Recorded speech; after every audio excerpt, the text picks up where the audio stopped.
पाकिस्तान के सेना प्रमुख आसिम मुनीर को फील्ड मार्शल बनाया गया और इसका सीधा फायदा चीन को होगा। कहा जा रहा है कि शहबाज शरीफ तो जबरन क्रेडिट ले रहे हैं। आसिम मुनीर के प्रमोशन से असली फायदा तो चाइना को होने वाला है।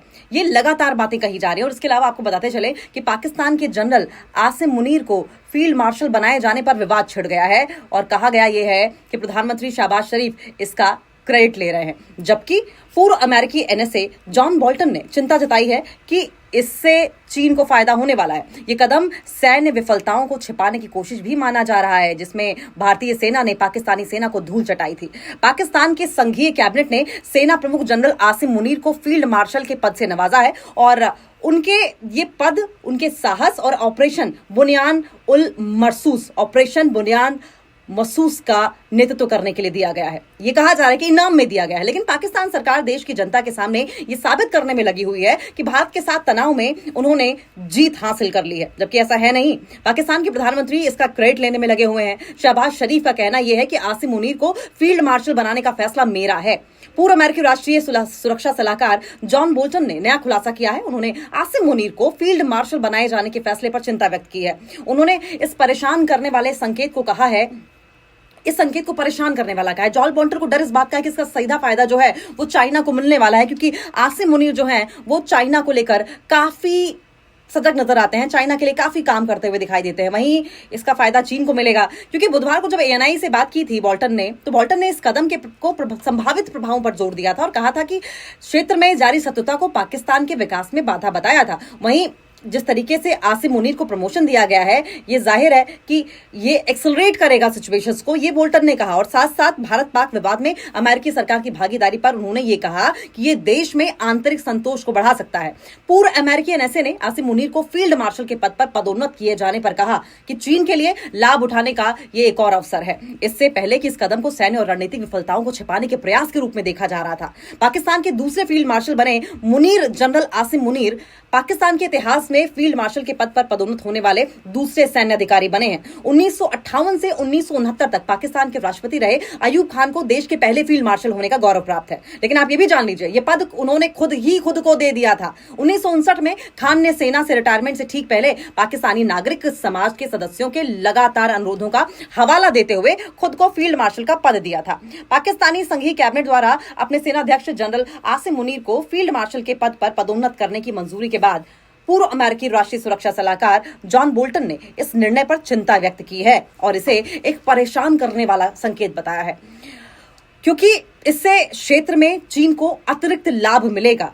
अब मुनीर चाइना को फायदा पहुंचाएंगे। चीन की मदद से पाकिस्तान आर्मी चीफ आसिम मुनीर ने पहलगाम की साजिश रची थी, ऐसा कहा गया था। पाकिस्तानी सेना के एक्स आर्मी ऑफिसर की ओर से खुलासा भी किया गया था इस बात का। देखिए कितना खतरनाक है आसिम मुनीर का पदोन्नत होना, चाइना के लिए कितना फायदेमंद होने वाला है और ऐसे में इंसानियत के लिए किस तरीके से ये खतरा बना रहेगा। पहलगाम हमले के बाद भारत और पाकिस्तान के बीच तनाव चरम पर है और इस बीच पाकिस्तान के पूर्व सैन्य अधिकारी ने दावा किया है कि हमले की साजिश Pakistani army chief general Asim Munir ने रची थी। जनरल मुनीर ये सबके चीन के एजेंडे को पूरा करने के लिए कर रहे हैं। पहलगाम हमले के बाद भारत और पाकिस्तान के बीच तनाव बढ़ा हुआ था। दोनों देशों की बयानबाजियों और तैयारियों को देखते हुए रक्षा विशेषज्ञों ने इलाके में कभी भी नया युद्ध शुरू होने का खतरा बता दिया था और इसके पीछे चीन की चाल बताई थी। भारत ने पहलगाम हमले का आरोप पाकिस्तान समर्थित आतंकवादियों पर लगाया था, जबकि इस्लामाबाद ने इसमें अपनी किसी भी भूमिका से इनकार कर दिया था। पाकिस्तान के प्रधानमंत्री ने तो खुद को पाक साफ दिखाने में तटस्थ जांच की मांग भी कर दी थी और सहयोग की बात भी कही थी। लेकिन इन सबके बीच पाकिस्तानी सेना के एक पूर्व अधिकारी ने हैरान करने वाला दावा किया था, और दावा क्या था ये जान लेना बहुत जरूरी है। पूर्व सेना अधिकारी मेजर आदिल रजा ने जो बातचीत की थी उसमें बताया था मीडिया से, पहलगाम हमले की साजिश Pakistan army chief general Asim Munir ने रची थी। किसके कहने पर ये रची गई थी? ये चाइना के कहने पर रची गई थी। आदिल रजा ने कहा कि जनरल मुनीर की निजी ख्वाहिश 10 साल तक पाकिस्तान पर राज करने की है। ये सब उसी योजना का हिस्सा है। पूर्व पाकिस्तानी सैन्य अधिकारी ने साथ ही ये भी कहा कि पाकिस्तान ने ये अकेले नहीं किया है, इसके लिए चाइना ने उसे तैयार किया। चाइना ने चीन के लिए लड़ रहा है पाकिस्तान, ऐसा कहा जा रहा है। आदिल रजा ने कहा कि चीन को पहलगाम हमले से जोड़ने वाला कोई सीधा कनेक्शन भले नहीं है, लेकिन यह बात साफ है कि भारत के कमजोर होने से चीन को लाभ होता है। उन्होंने पाकिस्तान के पूर्व विदेश सचिव शमशाद अहमद खान के एक हालिया इंटरव्यू में दिए बयान का हवाला दिया, जिसमें उन्होंने कहा था कि चीन कभी भी खुद से नहीं लड़ते, वे कभी खुद ही नहीं शामिल होते युद्ध में। चीन हमेशा किसी न किसी को मोहरा बनाता है। चीन पहले ही बांग्लादेश, म्यांमार और श्रीलंका में अपनी पैठ जमा चुका है और अब मुनीर के नेतृत्व में पाकिस्तान भी उसकी रेंज में नजर आ रहा है। और अमेरिका चीन की प्रतिद्वंद्विता है, ये भी एक बड़ी वजह है। दरअसल आदिल रजा ने बताया कि इसके पीछे वैश्विक स्तर पर चल रही अमेरिका और चाइना की जो विश्व में सबसे ऊपर होने की होड़ है वो भी है, जो कंपटीशन चल रहा है चाइना और अमेरिका के बीच में वो भी है।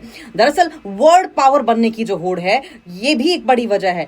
अमेरिका के टैरिफ वॉर के बाद बड़ी कंपनियां चीन से निकलने की तैयारी कर रही हैं और उसके लिए भारत एक बढ़िया विकल्प है। लेकिन चीन ये नहीं होने देना चाहता था। चीन दुनिया की फैक्ट्री होने का तमगा छोड़ने को तैयार नहीं है और इसके लिए सबसे सही है भारत को अस्थिर किया जाए, क्योंकि वैश्विक कंपनियां उस जगह नहीं जाना चाहेंगी जहां जंग के हालात हों। और यही वजह हो सकती है कि चाइना की ओर से पाकिस्तान को मोहरा बनाया गया हो और पाकिस्तान को मोहरा बनाकर जिस तरीके से पहले आतंकवाद को बढ़ावा दिया जाता रहा है कश्मीर घाटी में, वही करने की कोशिश चाइना की ओर से रही हो। पाकिस्तान के कंधे पर बंदूक रख के चलाने की पूरी कोशिश चाइना की ओर से की जाती रही है।